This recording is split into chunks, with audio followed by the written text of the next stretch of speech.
This is my true story. I raised my daughter with everything I had. Her mother died young, so I worked day and night to make sure she had a good life. I washed dishes, carried bricks, went hungry so she could study and eat well. When she married into wealth, I thought she'd finally have the happiness I dreamed for her. But years later, I stood in her mansion, not as her father, but as her servant. You won't believe what happened next. Before I tell you, tell me where you're watching from, and please subscribe so my story can reach more hearts. When she married, everything changed. She didn't even look back when she left home. The girl who once hugged me tight and promised to take care of me one day was gone. Her new husband came from money, rich family, big house, fancy cars. I was proud at first. I thought she had finally found stability, that she would never struggle like I did. But soon, her visits stopped. The phone calls became fewer, then disappeared completely. I'd wait by the small window of my old house every evening, hoping she might call, hoping to hear her voice. But weeks turned into months, and months into years. Nothing. I tried visiting her once. I wore my cleanest clothes, the same shirt I wore to her wedding, even though it was old and faded now. When I arrived, the security guard at the gate looked me up and down and said, "Sir, no servants allowed." I told him I was her father. He laughed like it was a joke. I stood there for a long time trying to find the courage to call her name, but my voice refused to come out. I walked back home that night, slow and tired, feeling smaller than I ever had in my life.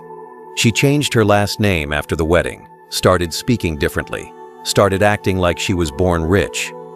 A neighbor once showed me a photo of her from a magazine, standing beside her husband, smiling, wearing expensive clothes, her hair tied perfectly.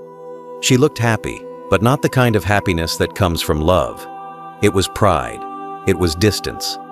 She had built a new world where I didn't exist. I wasn't her father anymore.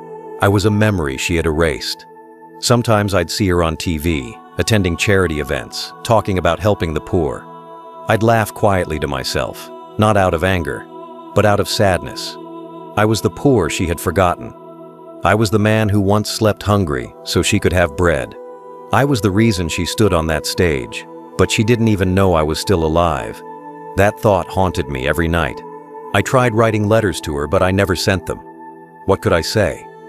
"Hello, this is your father. Do you still remember me?" The words felt heavy and useless. I tore them up every time. Pride is a strange thing. Even in pain, it stops you from reaching out. I didn't want to beg for her attention. I just wanted to be remembered. Years passed. My body grew weaker, my hair turned white, and my small house began to fall apart. I sold most of what I had just to survive. But even when I had nothing left, I never stopped thinking about her. Every birthday, I'd light a candle and whisper a prayer for her.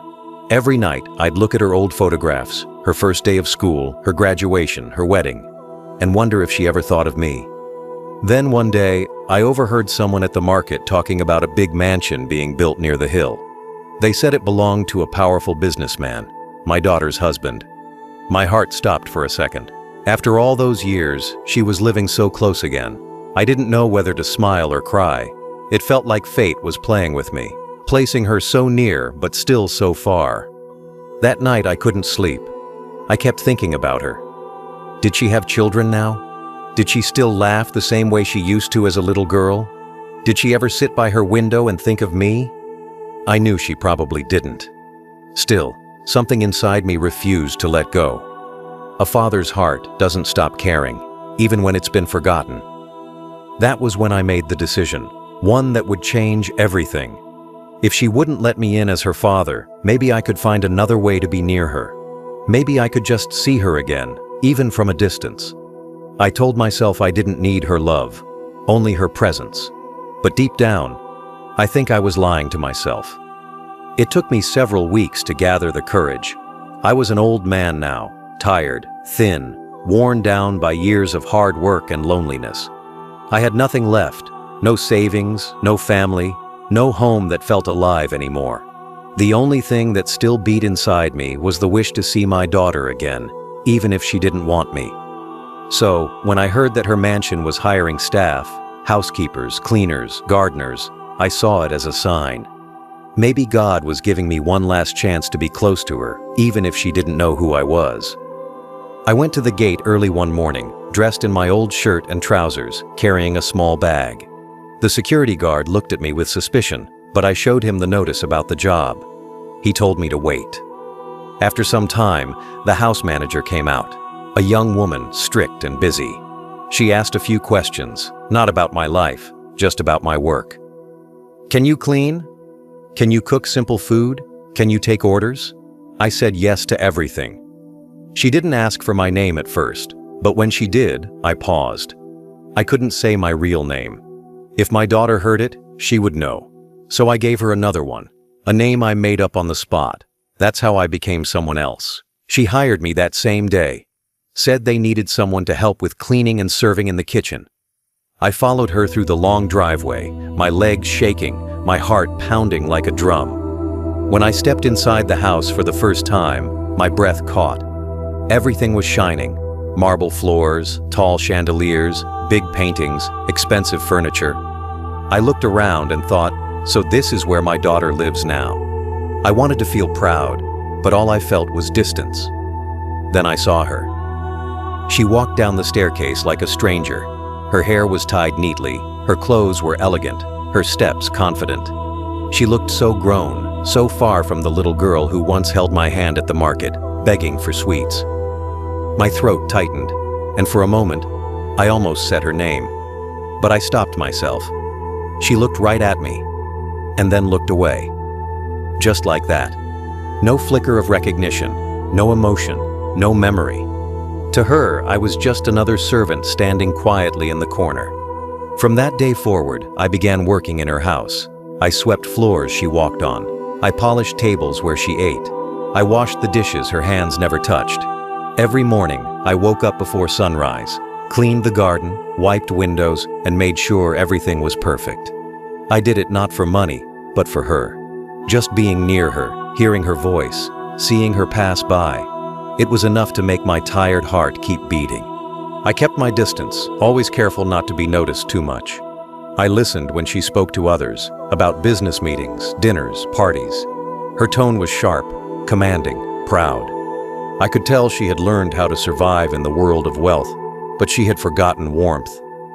Sometimes, when she laughed with her husband or her friends, I'd stop and just listen, trying to find a trace of the daughter I once knew in that sound. But she was gone. Every night, when work was done, I'd return to the servant quarters, a small dark room at the back of the house. I had a thin mattress, a small fan, and one old photo of her I kept hidden in my bag. I would take it out quietly, look at it under the dim light, and whisper, "You look happy, my child." I wanted to tell her everything, how proud I still was, how much I missed her, how I forgave her even for forgetting me. But I couldn't. I was trapped in my own lie, a servant living in his daughter's house. There were moments I almost slipped. Once she dropped her scarf and I picked it up. When I handed it to her, she smiled faintly and said, "Thank you." Just that small word made my eyes wet. It had been years since she had spoken to me, even unknowingly. I had to turn away quickly before she saw the tears. Working there was both heaven and hell. Heaven because I got to see her every day. Hell because she didn't know who I was. But I told myself it was enough, that seeing her alive and safe was worth any pain. I thought I could live the rest of my life like that, quietly, unseen, just watching her from the shadows. I didn't know then that the truth would one day reveal itself in the cruelest way possible. My days in that house were long, quiet, and heavy. Every morning before the sun rose, I would wake up to the sound of the kitchen bell. My body ached, my hands were rough and swollen, but I never complained. I would clean the floors, scrub the marble steps, polish the mirrors until I could see my face, old, tired, unfamiliar. Then I'd move to the dining hall, arranging everything exactly the way she liked it. She was strict about order. Every cup, every napkin, every flower had to be perfect. I knew her habits better than anyone, yet she didn't know who I was. That thought stung every day, like a wound that never healed. When she walked past, I would lower my head. I didn't want her to look too closely at me, afraid she might notice something familiar. But she never did. She walked by like I was invisible, her perfume filling the air, her voice sharp and confident. She spoke to me the same way she spoke to all the servants, short, commanding, cold. Clean faster. Be quiet. Don't stand there. I obeyed every word, not because I was afraid, but because I loved her too much to let pride speak. Every time she spoke, I heard the echo of the little girl she used to be, the one who called me Papa, the one who ran to me after school with her report card. I missed that voice. I missed her more than I could ever say. At breakfast, I would serve her tea and stand at the corner of the room, waiting quietly. Sometimes her husband would glance at me, then look away like I was part of the furniture. They lived in another world, a world of meetings, guests, and wealth. I was just an old man in uniform, moving through the house unnoticed. But to me, every moment near her was a gift. I would watch her eat, smile, talk, laugh, and I would think, she's safe. That's enough. The other servants treated me with little respect. They called me the old one behind my back, laughed when I worked too slowly, mocked my silence. But I didn't care. None of it mattered as long as I could stay there. I cleaned her clothes, ironed her sheets, and sometimes, when I folded her dresses, I would touch the fabric gently, remembering the small hands that once held mine when I took her to school. The memory made my chest tighten every time. She was demanding with everyone. Once, she scolded a young maid for spilling a drink. The girl ran out crying. I wanted to say something, to remind her of kindness, but I stayed quiet. It wasn't my place, not anymore. I had no right to speak as her father. I was only the servant now, the one who bowed, apologized, and obeyed. At night, when the house was quiet, I'd sit alone outside near the back gate. The stars above reminded me of the nights I spent working double shifts to buy her books, to pay for her school, to make sure she had a future. I'd think about her mother, about how she used to say, "She will be your pride one day." And she was, even if she didn't remember me. Pride doesn't disappear, even when love is forgotten. One afternoon, I caught her watching me for a brief second. It was strange. I was cleaning the hallway, and when I looked up, her eyes met mine. For a moment, I thought I saw confusion, maybe a hint of recognition. But then, just as quickly, it vanished. She turned away and walked off, calling for someone else. My heart raced the rest of the day, wondering if she had seen something familiar in me. But the next morning, everything was the same. She passed me again without a word, and I realized she hadn't seen me at all. Every day became a test of patience and pain. I lived in the shadow of my own child, serving her meals, cleaning her floor, and listening to her voice give orders like I was nothing. But I couldn't hate her. No father can hate his child, not even when they forget him. I told myself that my silence was love, that this was the price of being near her again. But deep down, I knew I was breaking slowly, piece by piece. Still, I kept working. I told myself one lie every morning, that one day she might look at me and remember, that maybe her heart, somewhere under all the pride and distance, still carried a small piece of the love she once had for her father. Pain became a part of my days in that house, like air I couldn't stop breathing. It wasn't the kind of pain that comes from work or age.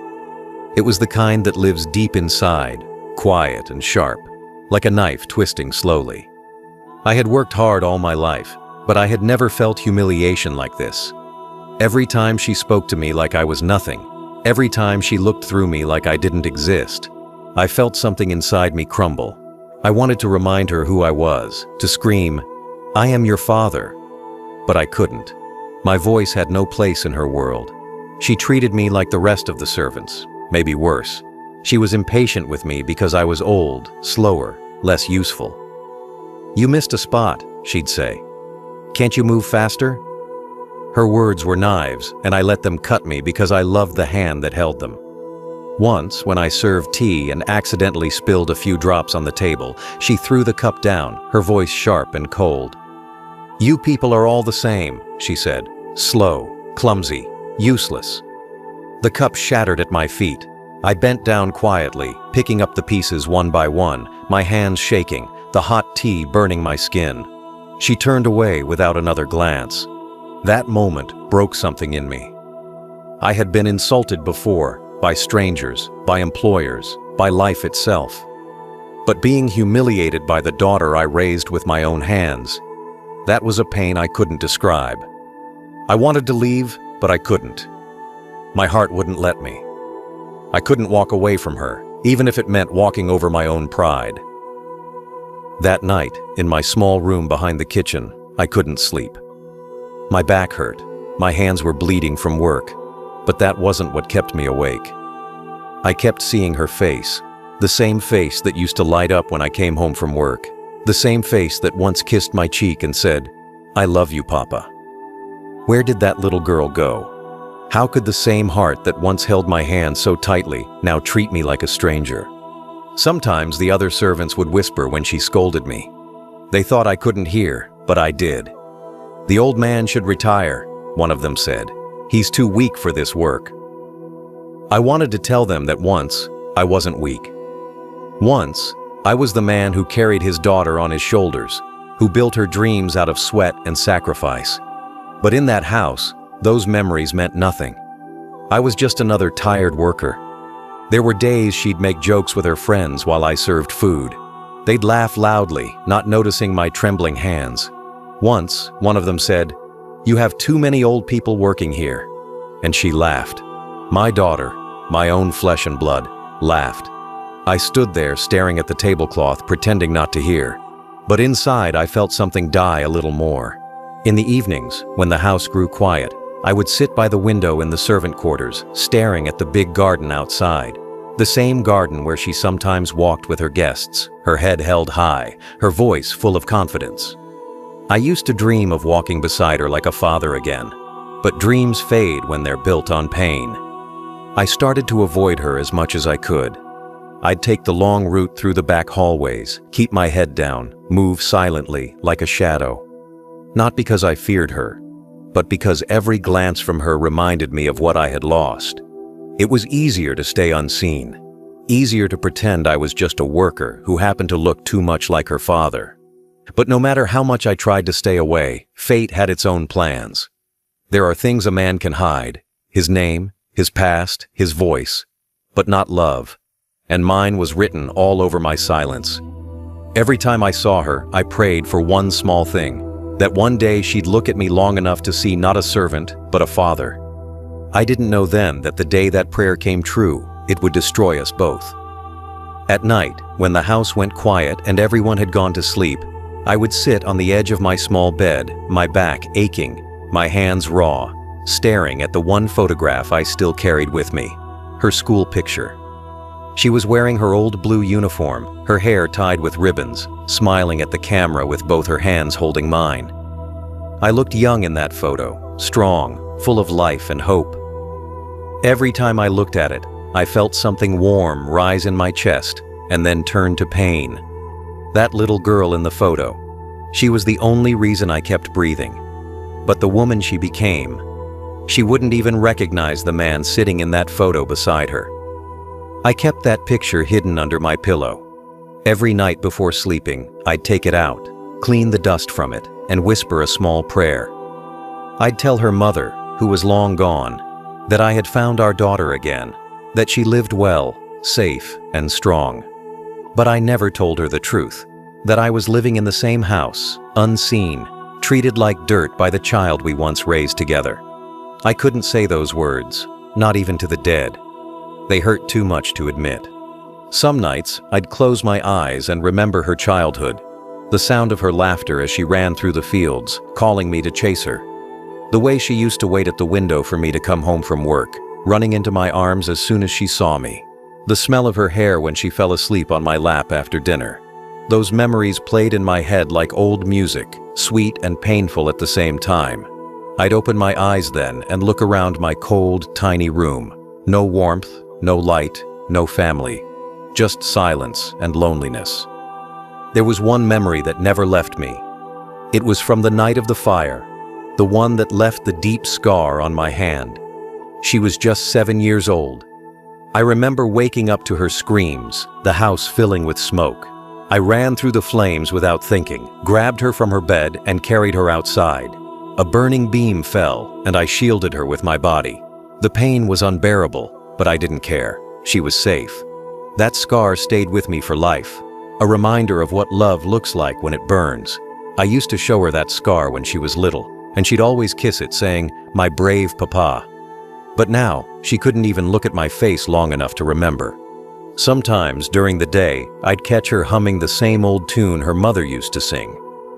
It made my chest tighten. I wondered if she ever realized where that melody came from. From the woman who once sang her to sleep, the same woman whose photo I kept folded in my pocket. She never talked about her mother. Maybe it hurt too much, or maybe she had buried that part of her life completely. I wanted to remind her, but I couldn't. My words didn't belong in her world anymore. The nights were the hardest. I'd lie there staring at the ceiling, thinking about how far she had gone from the life we shared. The distance between us wasn't measured in miles, but in pride. Pride had built a wall so high that even love couldn't climb it. Still, I kept hoping, foolishly, that maybe one day something would break through. That one day she'd look at me long enough to remember the scar on my hand, the sound of my voice, the face of the man who once carried her through fire. I started dreaming of her often. In my dreams, she was little again, running toward me, calling Papa in that small, joyful voice. I'd wake up smiling, only to remember where I really was, her servant, living in the house I never thought I'd enter this way. Every morning, I'd fold the photograph back into my pocket, take a deep breath, and go back to cleaning, cooking, serving. The weight of that secret grew heavier each day. But love has its own way of revealing itself, no matter how hard you hide it. I didn't know when or how, but deep inside I felt it. The truth would come out. The past has a way of finding its way back home, even if it has to crawl through pain to do it. It happened on a Friday evening. The house was full of guests, music playing, laughter echoing through every room. Her husband had invited business partners for dinner, and she was busy entertaining them, walking around with her usual grace and confidence. I was in the dining hall, helping to serve. My hands were trembling from exhaustion. I hadn't eaten properly in days, and the work never stopped. Still, I wanted everything to be perfect. For her. Always for her. Even if she didn't know it, I wanted her guests to be proud of her. I thought that was still something I could give her, even from the shadows. The air was warm that night.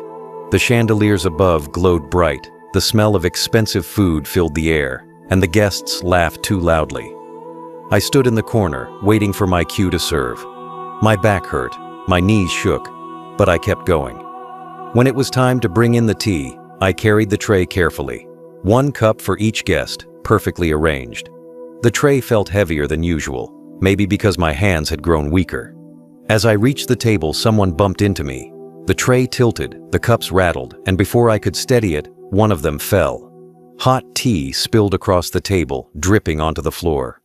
The sound of that cup shattering was louder than anything in that moment. The room went silent. Every pair of eyes turned toward me. I froze. My hands shook even more, my heart pounding in my chest. I bent down quickly to clean the mess, my knees pressing into the hard floor. Before I could say a word, I felt her presence. I didn't have to look up. I could feel it, the silence that always came before her anger. She stood there, her face tight with rage, her voice cold and sharp. "Don't touch me, you filthy old man," she snapped. The words hit harder than any slap could. Her guests stared, some pretending to laugh it off, others whispering. My body went still. My eyes blurred with tears I couldn't stop. I wanted to explain, to say it was an accident, but the words wouldn't come. I had been silent for too long. My voice no longer knew how to speak. I bent down again, picking up the broken pieces of the cup with my bare hands. The sharp edges cut into my skin, small drops of blood mixing with the spilled tea. But I didn't stop. I just kept cleaning. That's what servants do. We clean our own pain quietly, so no one else has to see it. She didn't move to help. She didn't even look sorry. She just turned away and told one of the maids to bring another cup. My hands trembled as I gathered the last piece, and I felt something inside me collapse, not from her words, but from the realization that the girl I once saved from fire now burned me in silence. The pain in my hand grew worse, but I didn't care. I stayed there on my knees, pretending it didn't hurt, pretending her words didn't break me. Her guests started talking again, pretending nothing had happened. That's what rich people do. They ignore the suffering of those beneath them. I was invisible again, just like always. I got up slowly, holding the pieces tightly, feeling the blood trickle between my fingers. I wanted to hide, to disappear before she could say anything else that would destroy what was left of me. As I turned to leave the room, something made me stop. I caught sight of her reflection in the glass door. Her face, pale and tense, her eyes darting toward me for a brief second. There was something there, something unsure, like a flicker of confusion, but it passed quickly. She looked away, adjusting her dress, forcing a smile for her guests. I walked away quietly, my head low, my heart heavy. In the kitchen, I washed my hands. The cuts stung, the blood running thin with water. When I looked down, I saw it. The old scar on my right hand, the one I got years ago when I pulled her out of the burning house. The scar she used to touch when she was little. The scar she said made me her hero. I stared at it for a long time, my breath shaking. I didn't know it then, but that same scar, the one that saved her once, was about to reveal the truth I'd been hiding for so long.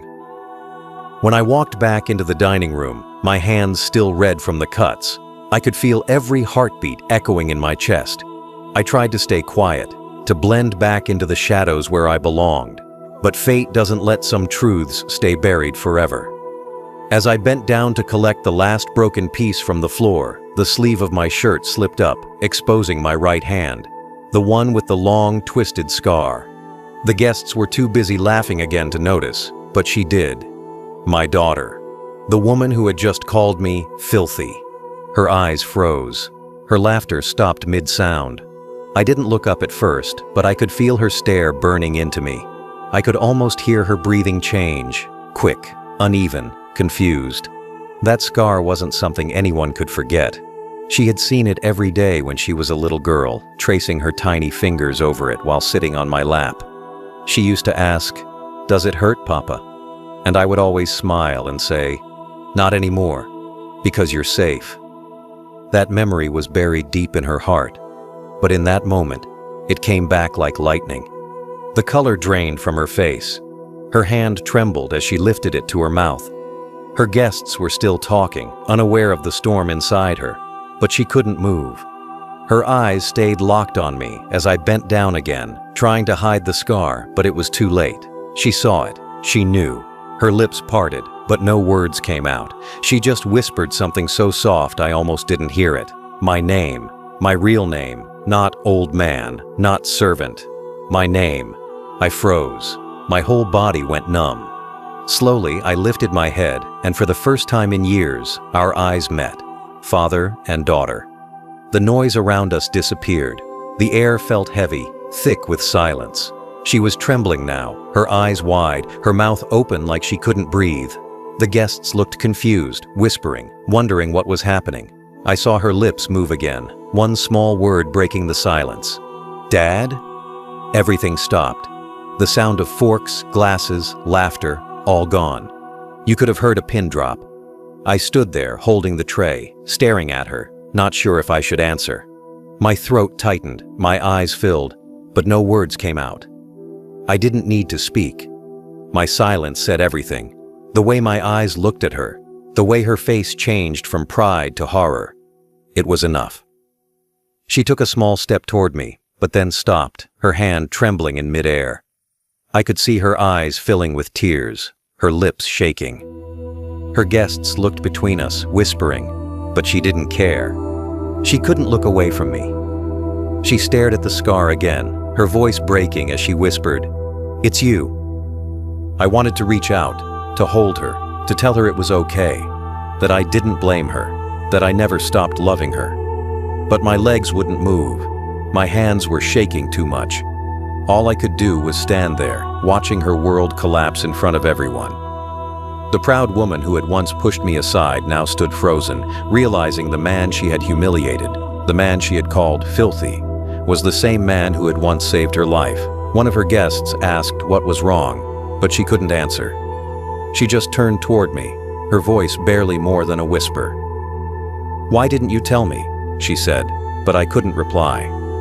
The truth was too heavy. I had lived in her house for months, cleaning her floors, washing her dishes, bowing when she passed, all just to see her again. How could I explain that kind of love? How could I tell her that a father's heart doesn't die, even when it's been forgotten? I lowered my head again, not out of shame, but because I couldn't bear the sight of her tears. She rushed forward suddenly, reaching for my hand, the same hand with the scar. Her fingers brushed against it, trembling. The touch made my heart twist. For a moment, I saw the little girl again, the one who once kissed that scar. But the moment didn't last. Her husband's voice broke through the silence, confused and angry, asking what was happening. She didn't answer. She just looked at him, then back at me, and whispered again, "This is my father." Gasps filled the room. The truth was out. The servant everyone ignored was the owner of her childhood, the man she once called Papa. I saw shock, pity, even disgust on some faces. But I didn't care. I had seen her see me, truly see me. And for the first time in years, that was enough. When she said that word, "Father," the entire house seemed to stop breathing. Her guests froze in their seats. Even the servants in the corner dropped what they were doing and turned to look. For a few seconds, I couldn't hear or move. Everything around me blurred, like the world had gone silent except for her trembling voice. My daughter stood there, pale as ash, her hand still hovering near me, her eyes filled with disbelief and guilt. And me, I stood with my back bent, my hands shaking, my heart caught between love and pain. I had imagined this moment 1,000 times, but never like this. She started walking toward me, slowly, her heels clicking on the marble floor. Each step sounded louder than the last. I saw her face up close now. The same eyes, the same nose, the same mouth that once called me Papa. She was still my little girl, no matter how much time or pride had changed her. Her tears began to fall, and I couldn't stop mine either. She reached out again, whispering my name like she couldn't believe it. My heart screamed to hold her, to tell her I was still here, that I had never stopped loving her, but my body wouldn't move. I just stood there, frozen in my pain. Her husband's voice broke through the air, sharp and angry, asking what kind of joke this was. But she didn't answer him. She couldn't. She was too lost in the truth that had finally caught up to her. "This is my father," she said again, louder this time, her voice cracking.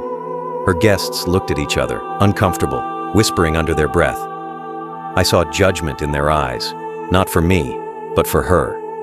In their world, shame came fast and deep. She turned to me again, her face breaking, her voice shaking. "You worked here? All this time?" I nodded slowly. My lips trembled, but I couldn't speak. My throat felt like it was closing. She covered her mouth with her hand and started to cry. "I didn't know," she whispered, almost to herself. But I had known that long ago.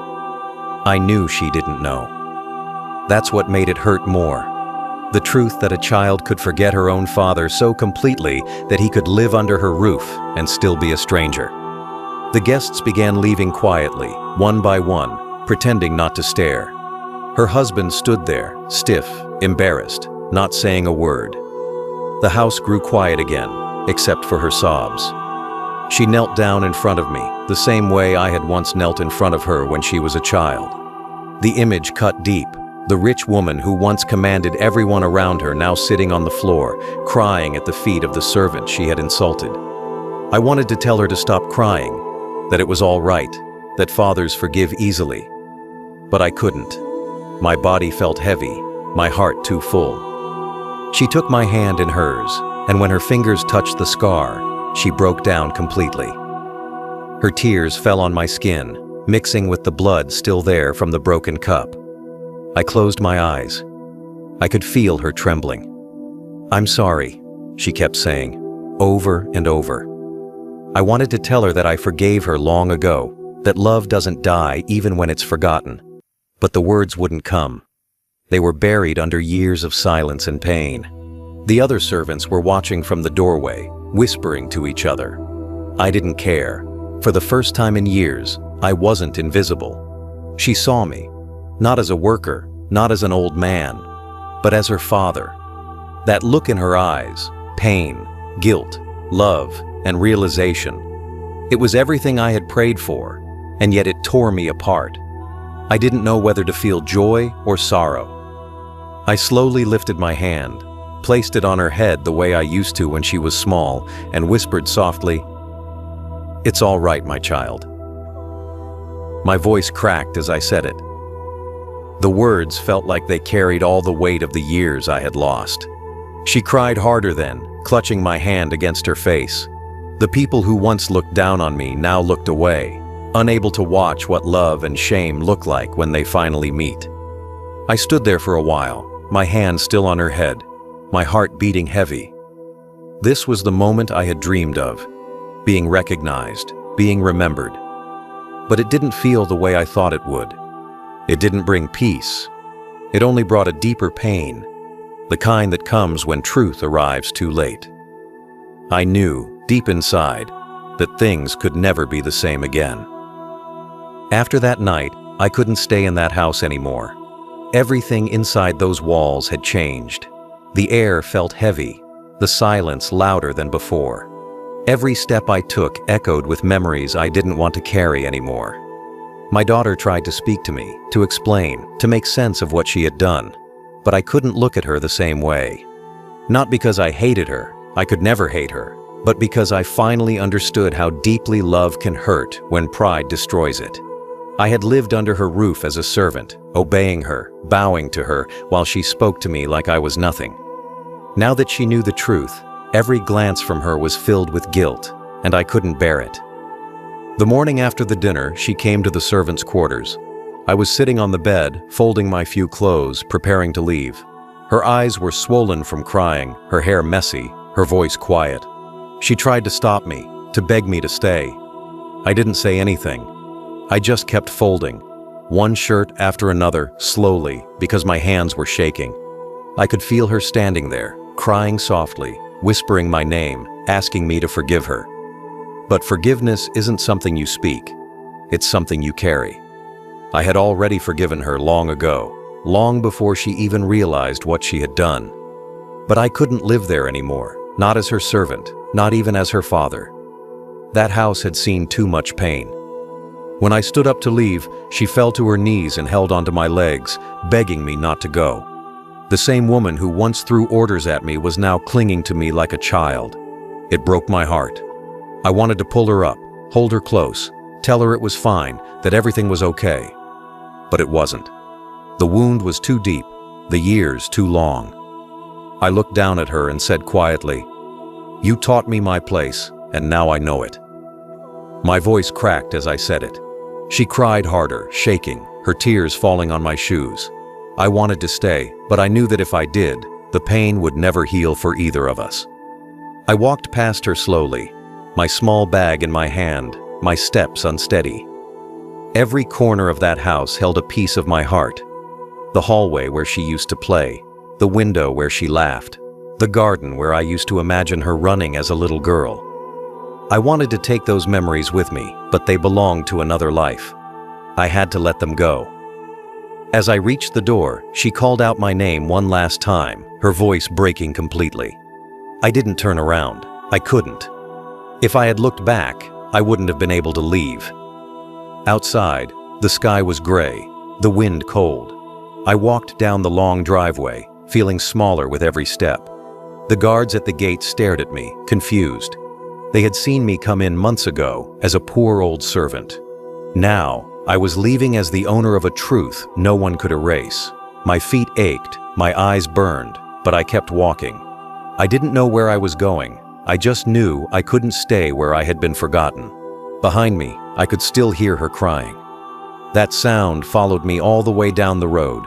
It echoed in my ears even after the mansion disappeared behind the trees. I thought about turning back, just once, to tell her that she was still my daughter, that I didn't want her guilt, just her peace. But some words are better left unsaid. Sometimes, silence is the only punishment life gives, and the only mercy too. As I reached the end of the road, I looked up at the sky and whispered to her mother. I did my best. The wind blew softly, almost like an answer. My heart hurt, but there was peace in that pain. I had lost her once when she left home, and I lost her again when she finally remembered me. Love brought me back to her door, but pride took me away again. She had her wealth, her mansion, her perfect life. I had nothing but the truth, and somehow, that was enough. Because now she knew. She knew who I was, what I had done, what I had endured, just to see her one last time. And maybe one day, when the guilt fades and the pride dies, she will remember not the servant she scolded, but the father who loved her too much to stay. I never went back to that house again. After I left, I rented a small room near the old town where we once lived when she was a child. The room was simple: one bed, one chair, one window that looked out onto the street. I didn't have much, but I had peace. Every morning, I would wake up and sit by that window, watching people pass by, mothers holding their children's hands, fathers carrying groceries, families walking together. It reminded me of what I had lost, but also of what I once had. Sometimes pain doesn't come from what's taken away. It comes from remembering how full your heart used to be. Days turned into weeks. The first few mornings, I expected her to come. I thought maybe she'd drive down, stand at my door, call out for me like she used to when she was little. But no one came. I wasn't angry. I knew she needed time. Guilt is a heavy thing. It keeps a person quiet longer than hate ever can. I didn't want her to come out of guilt. I wanted her to come out of love, and love can't be forced. So I waited. Quietly. Patiently. The way only a father can. At night, I'd light a candle beside her old photograph. She was about 10 in that picture, wearing the same blue school uniform, smiling proudly with her arm around my neck. I'd whisper to her, even though I knew she couldn't hear me. I'd tell her that I still loved her, that I still prayed for her, that I hoped she was eating well, sleeping well, smiling again. I never cursed her name. I never wished her pain. Because love doesn't stop when someone forgets you. It just learns to live in silence. After some months, I heard from one of the old workers at her house. He came by the market where I bought my food. He recognized me right away and said softly, "Sir, she's changed." I asked what he meant. He said she let go of most of the servants, started visiting charities, and even opened a home for the elderly. "She talks about you sometimes," he said. "Says she's still trying to find you." I didn't answer. My heart wanted to go back to her right then, to tell her I was still alive, still here. But my mind told me not to. Some lessons only stay when they're carried with the weight of loss. Years passed. My hair grew completely white. My hands shook more. But my heart stayed steady. I found small work, fixing shoes for the neighborhood kids, mending clothes for people who couldn't afford new ones.